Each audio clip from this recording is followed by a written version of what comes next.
안녕하세요, 백다마TV의 백송우입니다. 요즘에 월배당 주는 ETF가 시장에 굉장히 많이 출시가 되고 있는데, 그래서 이게 또 많은 인기를 끌고 있어요. 왜냐면 아무래도 월배당, 그러니까 분배금이 매달 나온다라는 게 사실 굉장히 좀 매력이 있잖아요. 건물주가 되고 싶은 게 정기적인 소득을 창출하고 싶어서인데, 그리고 그것을 금융에서도 똑같이 만들어낼 수 있는 게 바로 이런 월배당 상품이기 때문에 많은 사람들이 좀 호기심을 갖고 투자 여부를 많이 고민을 하고 계신 것 같거든요. 그래서 오늘은 최근에 이제 많이 출시가 되고 있는 이 커버드콜 전략을 활용한 이 월배당 ETF의 세금에 대해서 좀 이야기를 해볼까 합니다. 그래서 그런 얘기를 좀 하시더라고요. 이게 커버드콜 ETF는 월 분배금이 나와도 세금이 없다, 비과세다, 그런 얘기가 있어서 정말 그런지 좀 살펴보도록 할게요. 일단 ETF 분배금의 재원을 좀 보죠. 첫 번째는 배당금이 있죠. ETF는 주식형 ETF를 기준으로 봤을 때 주식에 이제 투자를 하는데 주식마다 배당금이 있을 겁니다. 그래서 거기서 나오는 돈이 이제 분배금의 재원으로 활용이 될 거고, 또 ETF도 뭐 채권 투자를 할 수가 있기 때문에 거기서 나오는 이자도 분배금의 재원으로 활용할 수가 있겠죠.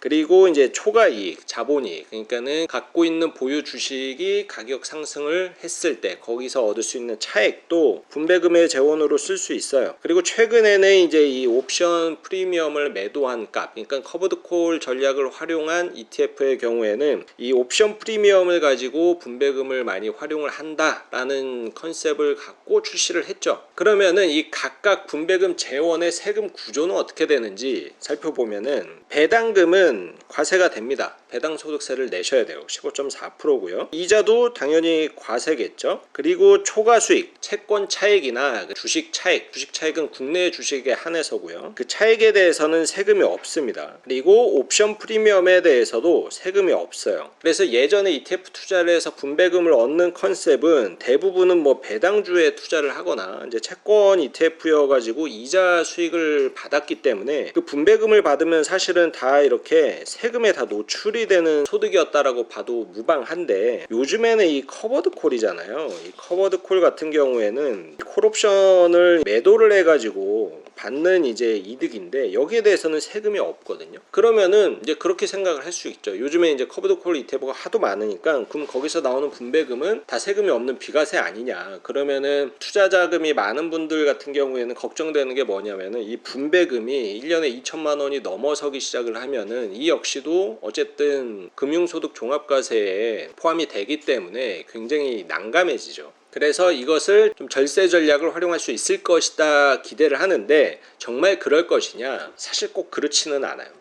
이거는 이제 A라는 커버드콜 ETF의 분배금 현황입니다. 이렇게 보면은 매달 분배금이 이렇게 나오고 있죠. 그리고 분배금이 대부분 이렇게 60원 정도씩 이렇게 나왔어요. 그러면은 이 60원에 대해서는 세금이 어떻게 되느냐? 이렇게 보시면은 주당 과세 표준액이라고 있습니다. 이게 이제 결국에는 과표거든요. 세금을 내야 되는 소득의 어떤 기준 금액이 됩니다. 근데 이게 어떨 때는 0원이고 62원 똑같아요. 그리고 어떨 때는 18원, 요 차액이 대략적으로 약 40원 정도 차이가 나고, 이때는 대략 한 17원 정도 차이가 나고, 이때는 거의 한 30원 정도 차이 나요. 이때는 이제 또 없어요. 그러니까 이게 왜 이러냐면은, 커버드콜 ETF라고 하더라도 그 분배금이 항상 옵션 프리미엄에서 나오지 않는다라는 걸 의미를 해요. 그러니까 이런 경우에는 분배금 62원이 과표가 없죠. 그러니까는 세금이 없는 거예요. 그러니까 이럴 때는 추측을 할 수가 있죠. 아, 이때는 옵션 프리미엄을 매도해서 얻은 돈을 가지고 다 분배금을 지급을 해줬구나. 이렇게 이제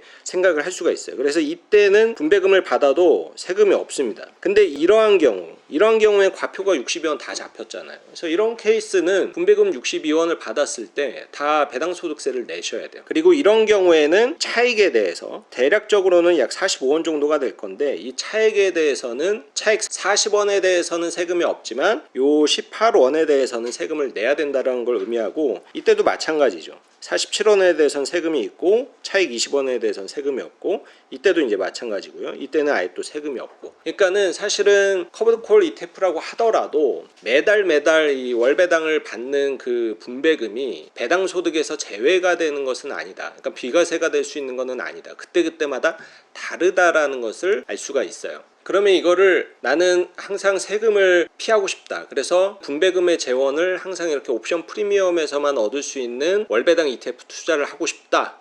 사실 그거는 고르기가 어려워요. 이거는 그냥 사실은 좀 그달그달 복불복 개념이기 때문에 무조건 세금 회피를 할 수 있을 것이다라는 기대감을 갖고 이 월배당 ETF를 투자를 하는 것은 사실 좀 쉽지는 않습니다. 세금을 피하고 싶으시면 ISA 계좌를 활용을 하신다든지 아니면 세금 이연 효과가 있는 연금 계좌, IRP 계좌를 활용하시는 게 오히려 조금 더 나을 수가 있고, 그냥 일반 계좌에서 월배당 ETF 그리고 커버드콜 ETF를 활용했을 경우에는 세금이 조금 없을 수도 있고 많을 수도 있고 적을 수도 있다라는 점을 감안하시고 규모를 좀 조정을 하시는 게 좋을 것 같아요. 네, 오늘은 요즘에 많이 유행하고 있는 월배당 ETF, 그 중에서도 이 커버드콜 ETF의 세금에 대한 이야기를 좀 해봤습니다. 적지 않은 분들이 이제 비과세 혜택을 기대를 하셨겠지만 현실은 꼭 그렇지 않다라는 점을 염두하고 투자를 하셨으면 좋겠고요. 오늘 내용 도움 되시길 바라겠습니다.